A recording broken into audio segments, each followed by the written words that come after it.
नमस्कार दोस्तों, हमारे चैनल पर आपका स्वागत है। जय श्री कृष्णा, राधे राधे, हर हर महादेव। ओम नमो भगवते वासुदेवाय नमः। जय श्रीमन नारायण। दोस्तों, मिथिलेश ने पूछा कि हे ब्राह्मण, इक्ष्वाकु वंश के राजा ने जल और अन्न का दान नहीं किया, इसी से वह चातक और छिपकली की तथा साधु महात्माओं की सेवा न करने से गिद्ध योनि में आया, परंतु आपने बतलाया कि वह 7 जन्म तक कुत्ते की योनि में आया। सो इसका कारण मेरी समझ में नहीं आया। उनसे संत महात्माओं को कष्ट नहीं दिया, न ही वह कृपण था। उसने केवल संत महात्माओं की सेवा नहीं की, सो उसको फल नहीं मिला। उसने किसी को कष्ट भी नहीं दिया, सो बिना कारण ही उसको कुत्ते की योनि क्यों मिली? इसका मुझको संशय है। कृपा करके आप मेरी शंका को समाधान करिए।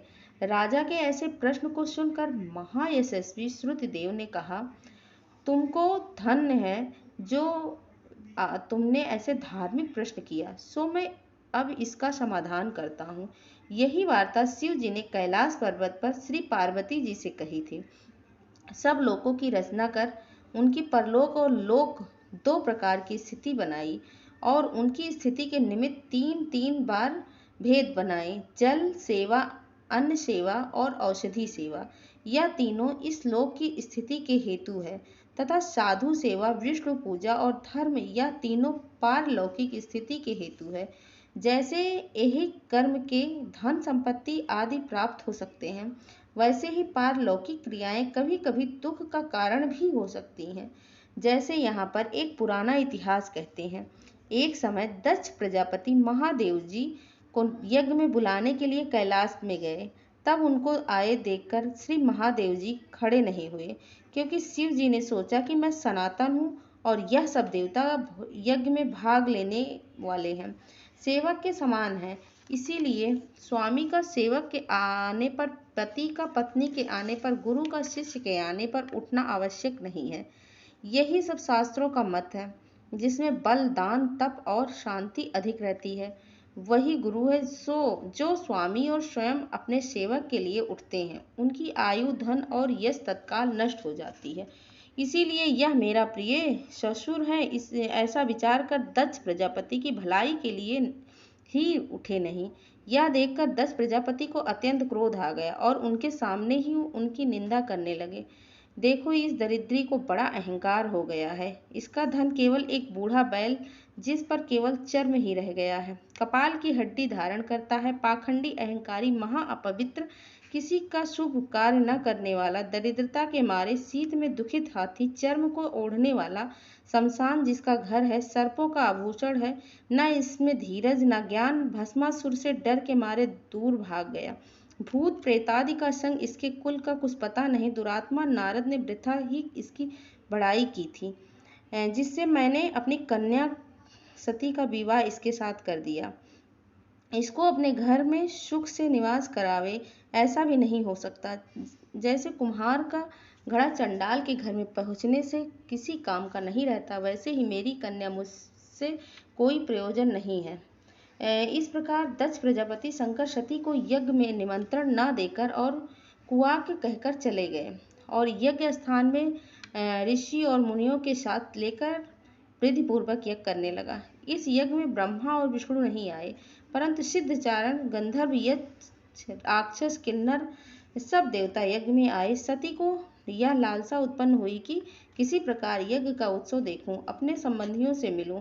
महादेव जी के रोकने पर भी वह न मानी और जाने का निश्चय कर लिया। शिव जी ने कहा, हे भद्रे, दक्ष सदैव सभा में बैठकर मेरी निंदा करता है, वह तुमसे सहन न हो सकेगा और तुम अवश्य अपना शरीर त्याग दोगी। अतएव तुम अपने पिता के घर मत जाओ, इससे कल्याण नहीं है। इस प्रकार समझाने पर भी सती न मानी, चुपचाप चल दी। तब पीछे जाकर नंदी ने उनको अपनी पीठ पर बिठा लिया और कितने ही भूत प्रेतादि के संग हो चले। जब वह महल में पहुंची तो किसी ने भी उनके साथ कोई बात नहीं की। तब शिव जी की बात याद करके वह यज्ञशाला में गई।